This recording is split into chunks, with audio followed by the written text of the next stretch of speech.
할렐루야.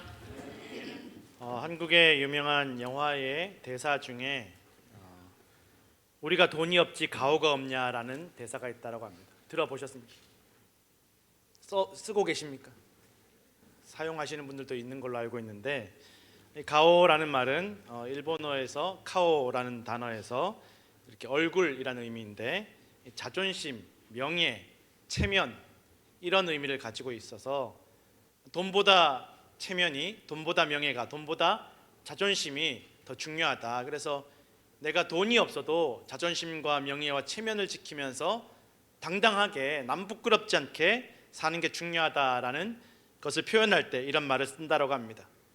가난해도 자존심 지키고 남 부끄럽지 않게 정직하게 그렇게 살아야 된다는 의미를 가지고 있다고 합니다.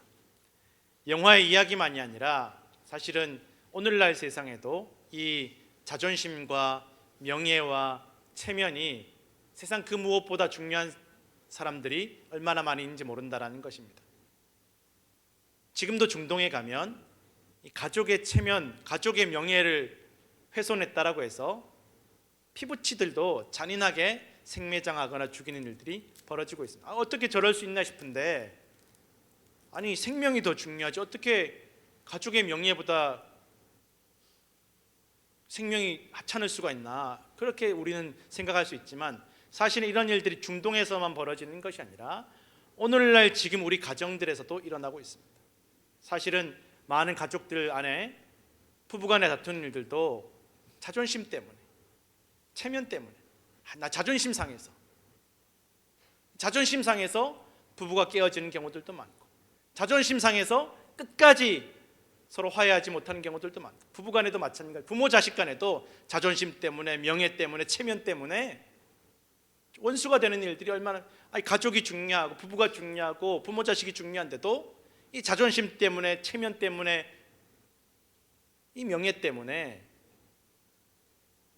서로 깨어지는 일들이 얼마나 많이 있는지 모른다라는 거죠. 끝까지 자존심 때문에 고맙다는 말 하지 못하고, 끝까지 체면 때문에 미안하단 말 하지 못하고, 끝까지 그렇게 평행선을 달리는 일들이 너무나 많이 일어나고 있다는 것입니다. 가정뿐만 아니라 세상 곳곳이 이런 일, 전쟁터, 지금 여러분 오늘날 세계 곳곳 전쟁이 끊이지를 않고 끊임없이 수많은 생명들이 죽어가고 있는데, 사실은 그 전쟁의 이면에 물론 여러 가지 다른 이유들이 있겠지만 또 중요한 여러 가지 이유들 중에 하나가 나라의 체면, 나라의 명예, 지도자의 명예, 지도자의 체면, 자존심이 걸려있는 일들이 얼마나 많이 있는지 모른다는 것입니다. 체면이 있지, 우리나라 명예가 있지, 우리나라 자존심이 있지 쉽게 우리가 먼저 숙일 수 없다는 것입니다. 그 가운데 그 자존심 지키느라, 명예 지키느라, 체면 지키느라 수많은 생명들이 죽어가고 있다는 것입니다. 오늘 성경에 나오는 이 요셉은 나름대로 지금은 가난하고 가난한 동네에서 남들이 업신여기는 손가락질하는 목수라는 직업을 가지고 억지로 하루하루 먹고 살고 있지만, 이 모양으로 살고 있지만, 그래도 유대인들 가운데는, 민족들 가운데서는 뼈대 있는 집안, 족보 있는 집안의 출신입니다. 다 그 아브라함과 이삭과 야곱의 족보, 그 다윗과 솔로몬의 족보, 그 왕의 족보라는, 왕의 족보. 가끔 이렇게 한국 분들 만나면 어디 성씨냐고 그렇게 자랑하시는 분도 있어요. 나 어디 무슨 성씨라고, 우리 집은 다 뼈대 있는 집안이라고, 무슨 김씨라고, 무슨 박씨라고, 무슨 이씨라고. 하등 지금 먹고 사는 데는 도움이 별로 안 되는데도 그거 자랑으로 생각하고 살아가는 분들이 있다는 것입니다. 요셉도 마찬가지입니다. 우리 집은 왕의 집안, 왕의 가문, 왕의 족보를 가진 집안. 그런 집안에 드디어 이 예수님께서 태어나시면서 어마어마한, 세상에 다시 없을, 세상에 이런 집안의 족보가 없을 정도로 어마어마한 영광 아니겠습니까? 예수님이, 이 구원자 메시아 그리스도가, 온 우주의 하나님 아들 예수 그리스도가 이 족보에 소속된다는 게 얼마나 영광이겠습니까? 영광 중에 영광, 최고의 영광이 될 수밖에 없는데, 이렇게 대단하고 경사스럽고 영광스러운 일이지만 이것이 사실은 요셉의 인생에 있어서 정말 감추고 싶고 요셉의 가정에 있어 정말 수치스러운 사건으로 시작한다라는 것입니다. 지나고 나면 또 지난 이후에 수천 년 지난 이후에는 너무너무 영광스럽고 대단한 일이지만 그때 당시에는 이 당시에는 요셉이든 마리아든 요셉의 가정이든 이게 너무 충격적이고 고통스럽고 부끄러운 일이라는 것입니다. 약혼하고 결혼하기로 한 마리아가 임신을 했다라는 것, 아이를 가졌다라는 것을 요셉이 알게 되었는데 분명하게 알게 된 것은 내 아이는 아니라는 거예요.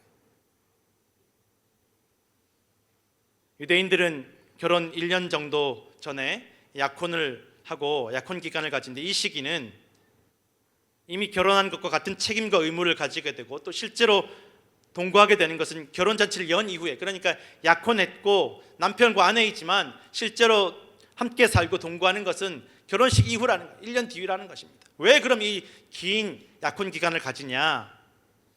이 약혼 기간을 통해서 결혼하는 여인이 결혼을 앞두고 부정한 일을 행하지 않았다, 혹시라도 결혼하고 나서 낳은 아이가 다른 남자아이가 아니라는 것을 증명하기 위해서, 또 심지어 신명기에서 모세를 통해서 주신 율법에는 이 결혼 첫날 밤 신부의 처녀의 흔적을 보관을 해서 증명해야 되는 문화가 있었다라는 것입니다. 그런 율법도 있었다라는 것입니다. 만약 그 여인이 결혼을 앞두고 이 약혼 기간에 자신의 순결을 증명하지 못하면 이게 단순히 그냥 남편과 아내, 결혼할 사람들 당사자 간의 문제가 아니라 그 사람들이 살고 있는 온 공동체, 온 성읍, 그 지역 전체의 문제가 되어서 그 마을 사람들이, 성읍 사람들이 그 여인을 친정 아버지 집에서 끌어내어서 공개적으로 돌로 쳐 죽였다라는 거죠. 왜? 이거 공동체 가운데 악을 제거하는 일이라는 거예요. 이런 부정한 일을, 속이는 일을 한 것은 마치 바이러스처럼, 질병처럼 이 공동체 내 퍼져나가니까 애초에 싹을 잘라버려야 된다는 것입니다. 그래서 당시 유대인들에게 이건 너무나 당연하고 올바른 일이고 그렇게 여겨졌다는 것입니다. 그래서 이 문제는 단순히 두 사람의 문제가 아니라 집안의 문제고 그 두 사람이 속한 마을과 공동체와 성읍의 문제라는 것입니다. 그런데 요셉과 아직 동거하지 않은, 약혼은 한 이 마리아가, 잠자리를 갖지 않은 마리아가 아이를 가진 것은 누가 봐도, 어느 누가 봐도 마리아가 부정한 일을 저질렀다는 것입니다. 요셉이 마리아가 아이를 가진 것을 알았을 때 아직 요셉은 성령께서 하신 일, 하나님께서 하셨던 일이라는 것을 몰랐습니다. 마리아가 왜 말을 안 했는지는 모르겠지만 요셉 입장에서는 아니 아이를 가질 정도면 이미 벌써 일이 벌어진 것은 한참 전일 텐데 말을 안 한, 속인 것이죠. 요셉은 속은 거예요. 요셉의 입장에서 속았다라는 것입니다. 그러니 정상적으로, 상식적으로, 합리적으로, 합법적으로 행동하려면 이 마리아를 공개적으로 마을 사람들에게 다 알려서 이 여인이 부정을 저질렀다는 걸 다 알려서 동네 한복판에 끌어내어서 온 동네 사람들이 돌로 쳐 죽여야 됩니다. 여러분, 이것이 저스티스였습니다. 정의였습니다. 오늘날에도 그렇지 않습니까, 여러분? 법이 누구에게나 남녀노소 빈부귀천 막론하지 않고 똑같이 공평하게 적용이 되어야지, 누구는 불쌍하다고 봐주고 누구는 봐주지 않고 그럴 수는 없지 않습니까? 정의롭다라면, 정의로운 사람이라면 당연히 마리아 아무리 사랑하고 또 결혼하기로 마음먹었던 여인이라 할지라도, 아이를 가졌을지라도 이런 부정한 일을 저질렀으니까 똑같이 법을 적용해서, 그때 당시에 법을 적용해서 그렇게 공개적으로 돌로 쳐 죽여야 되는 것입니다. 그런데 요셉은 이 일을 알고 공개적으로 드러내지 않고 가만히 관계를 끊으려고 했다라고 성경 기록하고 있습니다.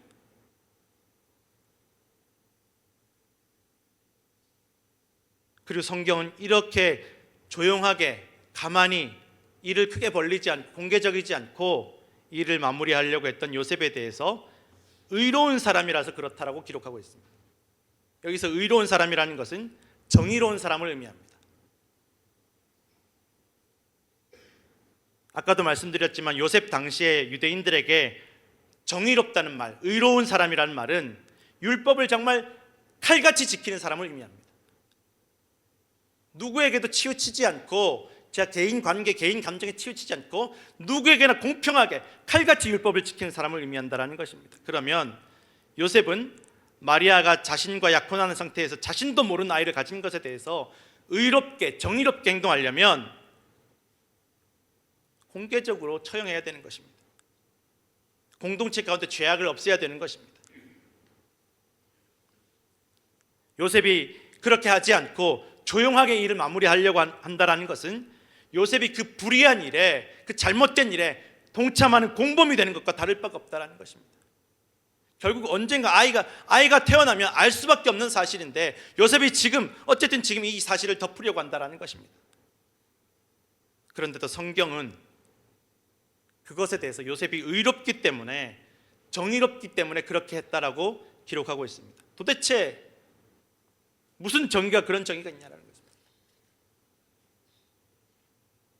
정의는 다 공평한 법이 집행돼야 정의지,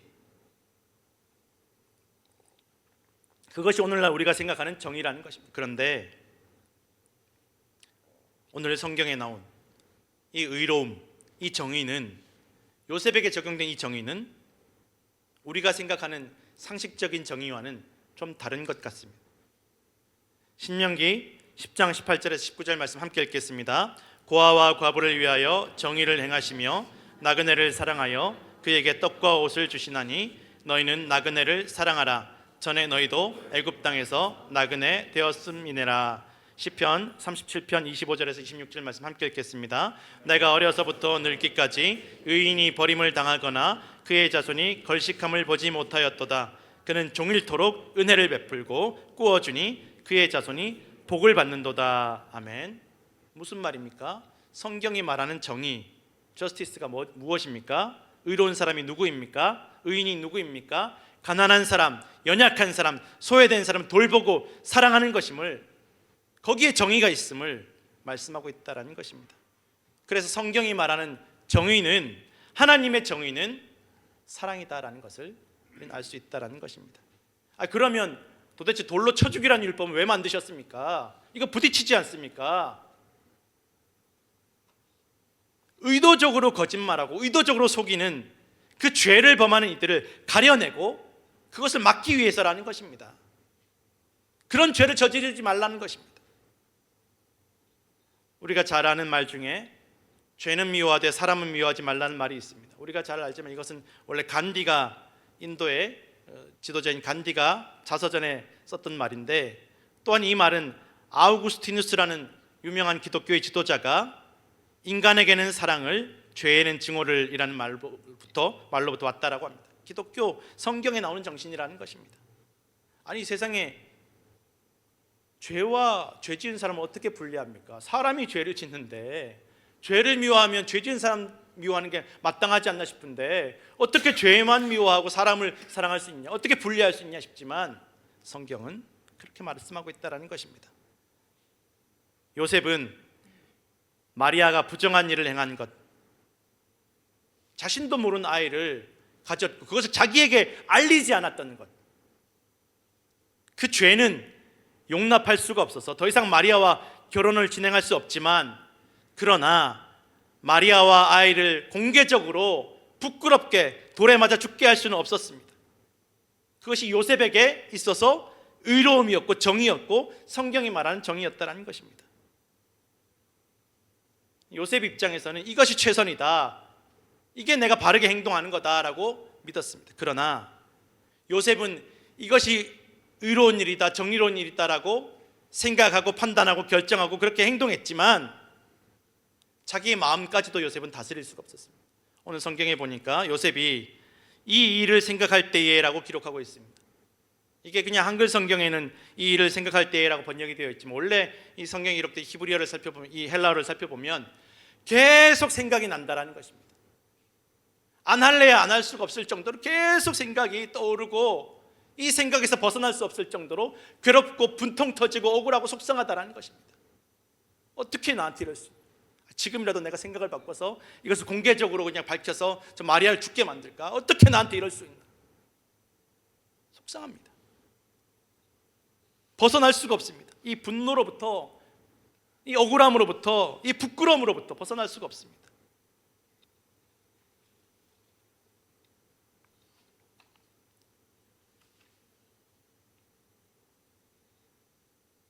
죄를 미워하고 사람을 사랑하고 살리는 것이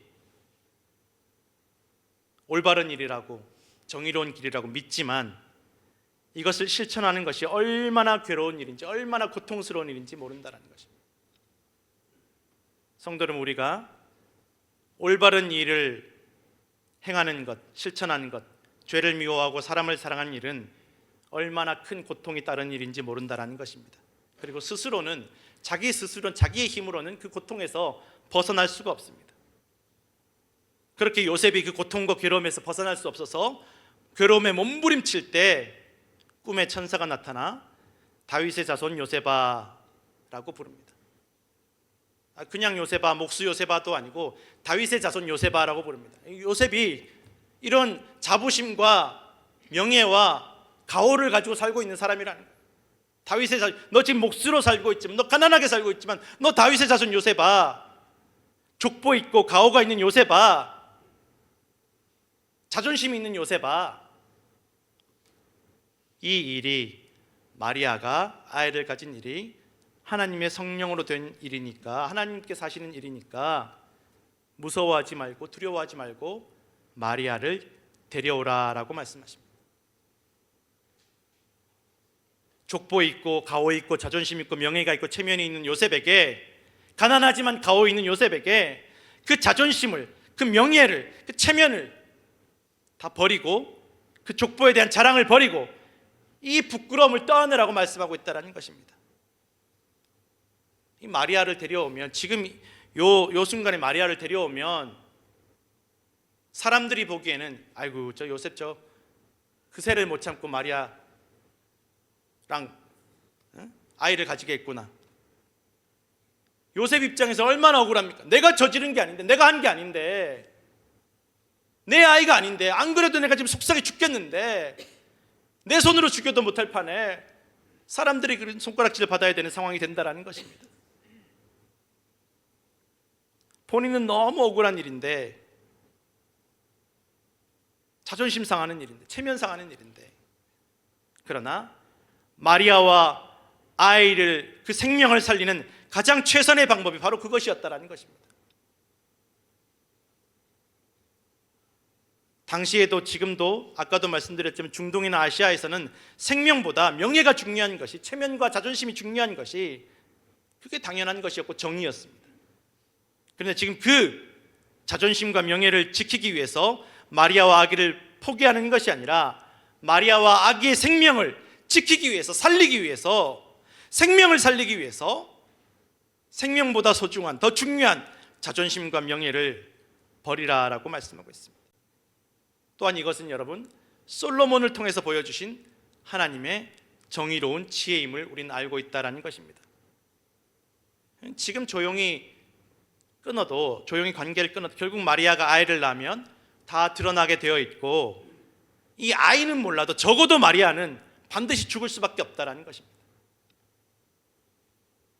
그런데 요셉이 이 목숨과도 같은, 목숨보다 중요한 명예를 버리고 가오와 자존심을 다 버리고 부끄러움을 짊어지면 마리아도 살리고 아이도 살리게 된다는 것입니다. 요셉의 꿈에서 천사는 요셉에게 마리아가 낳은 아들 이름을 예수라고 해라라고 말씀하고 있습니다. 자기 백성을 죄로부터 구원할 자라라는 의미인데, 원래 예수라는 말은 이 히브리어로 예슈아라는 말이고 하나님께서 구원하신다라는 의미를 가지고 있습니다. 구원하신다라는 것입니다. 자기 백성을, 그 백성의 죄로부터 구원하시기 위해서 오시는 하나님이라는 것입니다. 여러분, 죄로부터 구원하시는 것입니다. 로마로부터 구원하는 것이 아닙니다. 가난으로부터 구원하는 것이 아닙니다. 이때 당시 유대인들은 저 로마 때문에 못 살겠다, 죽겠다. 그냥 저 로마가 없어졌으면, 제발 메시아가 오셔서, 지도자가 오셔서, 우리를 이끌어줄 왕이 오셔서 저 로마를 물리치고 옛날 그 다윗과 솔로몬의 영광스러운 시대를 다시 회복했으면 좋겠다. 다 그런 메시아를 바라고, 그런 시대를 바라고, 그런 구원자를 기다리고 있었다라는 것입니다. 로마 때문에 못 살겠다, 이 가난 때문에 못 살겠다. 그런데 하나님께서 뭐라고 말씀합니까? 죄로부터, 가난하고 로마의 식민지로 살고 있는 이스라엘 백성들의 죄로부터 구원하신다라고 말씀하고 있다는 것입니다. 70년대, 한국의 70년대에 빈민촌과 판자촌들이 많이 있는 곳에 목사님들이 많이 이렇게 봉사로 들어가셨습니다. 그래서 많이 도와주려고, 이 가난한 사람들 어떻게 도와줄 수 있을까, 병원도 데려가고, 또 돈도 어디서 융통해서 돈도 채워주고, 먹을 것도 좀 갖다 주고. 이 목사님들이 1년, 2년, 3년 지나다 보니까 헛수고했다라고 느꼈다라는 거예요. 밑빠진 독에 물 붓기더라는. 왜냐하면 돈을 갖다 주면 그 돈 가지고 가족 건사하고 먹을 거 사는 게 아니라 술 먹고 도박하는 데 다시 간다라는 거예요. 먹을 것 갖다 주면 그 먹을 것 가지고 일하러 나가지 않는 거예요. 아, 오늘 먹을 거 생겼으니까 오늘은 견딜 수 있겠지, 오늘은 버틸 수 있겠지. 또 병원 데려가서 건강해지면 또 술 마시고 싸우고 하면서 또 죽어 나간다는 것입니다. 이 목사님들이 느끼기에는 이게 이래서는 안 되겠다. 아무리 좋은 거 해주고 아무리 도와준들, 이 속이 바뀌지 않으면, 죄로부터 구원되지 않으면, 죄가 해결되지 않으면 이 모든 것들이 무슨 소용이 있나? 먹을 것이, 마실 것이, 돈이 무슨 소용이 있나? 여러분, 이게 단순히 70년대 한국의 그 빈민 선교 지역에서만 일어났던 일이 아니라 조선시대에 선교사들이 한국에 들어왔을 때 똑같이 벌어졌던 일입니다. 좋은 거 해줘도, 돈으로 도와주고 물질 도와주고 고쳐주고 치료해 주어도 속이 바뀌지 않으니까, 죄가 해결되지 않으니까 또다시 죄의 길로 걸어갔다는 것입니다. 바울이 말하지 않습니까? 걔가 그 토한 것으로 돌아간다는 거죠. 죄가 문제라는 것입니다. 이 죄로부터 구원되지 않으면 그 무엇도, 로마가 중요한 것이 아니라는 것입니다. 누구 때문에가 아니라, 무엇 때문에가 아니라, 이스라엘 백성, 하나님께 은혜 받고 하나님께 선택받고 하나님께 부름받은 하나님의 백성들이 오랜 세월 하나님을 신뢰하지 못하고 하나님을 떠나서 하나님 말씀대로 살아가지 않은 죄를 지은 것이 진짜 문제라는 것입니다. 그 죄에서 벗어나면 다른 문제는 문제가 아니라는 것입니다. 죄에서 벗어나면 사망과 멸망에서 벗어나게 되고 영원한 생명과 하나님의 형상으로 지음받은 그 영광을 회복하게 된다는 것입니다. 그 권세를 누리게 된다는 것입니다. 그 복을 누리게 된다는 것입니다. 하나님 나라와 뜻을 먼저 구하면 나머지 모든 것들은, 먹는 것이든 입는 것이든 마시는 것이든 무엇이든 하나님께서 채워주시고 해결해 주실 것을 약속하고 계십니다. 하나님께서 예수 그리스도를 통해서 하나님께서 영원히 함께 하시겠다라고, 임마누엘 하시겠다라고 약속하고 계십니다. 진짜 무엇이 문제입니까? 진짜 무엇이 문제입니까? 우린 누구를 기다리고 있습니까? 요셉은 잠에서 깨어 즉시로 이 모든 말씀을 받아들이고 마리아를 데려옵니다. 자기가 다 끌어안는 것입니다. 이 부끄러움, 손가락질, 이 수치스러움, 이 억울함, 이 속상한 마음 다 끌어안는 것입니다. 그리고 그렇게 함으로 온 세상과 인류를 죄로부터 구원하실 영원한 구원자이신 살아계신 하나님의 아들 예수 그리스도의 역사가 시작되었음을 성경은 말씀하고 있다는 것입니다. 미국의 유명한 한 의과대학에서 한 교수가 졸업을 앞둔 학생들에게 질문을 했습니다. 자, 여러분들, 생명에 대한 요즘 이슈가 많은데 한 부부가 있습니다. 이 부부 중에 남편은 얼마나 문란하게 살았는지 지독한 성병인 매독, 치료가 되지 않는 매독에 걸려서 있고, 이 부인은 지독한 폐결핵을 앓고 있어서 둘 다 전염병이고 둘 다 아주 이 가정을 망가뜨리는 질병입니다. 그런데 이 부부간에 아이를 4명이나 낳았는데 첫째 아이는 매독균으로 시력을 잃었고, 둘째는 어려서 죽었고, 셋째는 이 부모의 질병 때문에 청각을 잃었고, 넷째는 결핵을 안고 태어났습니다. 그런데 이 부부가 5째를 가졌습니다. 여러분들이 의사라면 이 부부에게 아이를 낳으라고 하겠습니까? 낳지 말라고 하겠습니까? 물어보니까 모든 학생들이 다 낳으면 안 됩니다. 낳으면 안 됩니다. 낳으면 안 됩니다. 그러자 이 교수가 대답하기를, 그러면 여러분은 베토벤을 낙태시킨 것입니다. 베토벤의 집안이 아버지는 매독 환자예요. 어머니는 결핵 환자예요. 위에 형들은 줄줄이 다 병 걸리고 죽고. 성도 여러분, 우리가 하나님 앞에 바르게 사는 길이 세상과 사람들에게 박수받고 인정받고 칭찬받는 길이 아니라 손가락질 받기도 하고 내가 억울하게 다 뒤집어 써야 되기도 하고 고통을 당하고 부끄러움 당해야 될 수도 있습니다. 그러나 성도 여러분, 사실은 우리가 아니라, 요셉이 아니라 예수님께서 우리를 구원하시기 위해서 모든 죄를 다 뒤집어 쓰시고 모든 부끄러움 다 뒤집어 쓰시고 모든 고통과 죽음을 홀로 십자가에서 감당하셨음을 우리는 반드시 기억해야 된다는 것입니다. 그것을 위해서 오셨다는 것입니다. 하나님으로부터 버림받은 그 고통도 홀로 십자가에서 짊어지셨습니다. 그러나 다시 사시고 영원한 생명과 모든 세상의 죄와 사망을 심판하실 권세를 얻으셨음을 우린 성경을 통해서 알 수 있다는 것입니다. 모든 세상의 죄와 사망과 멸망으로부터 구원받는 길을, 살리는 길을 열어주셨습니다. 예수님이 다 짊어지심으로, 우리의 모든 죄와 부끄러움을 짊어지심으로 모두가 사는 길을 열어주셨다는 것입니다.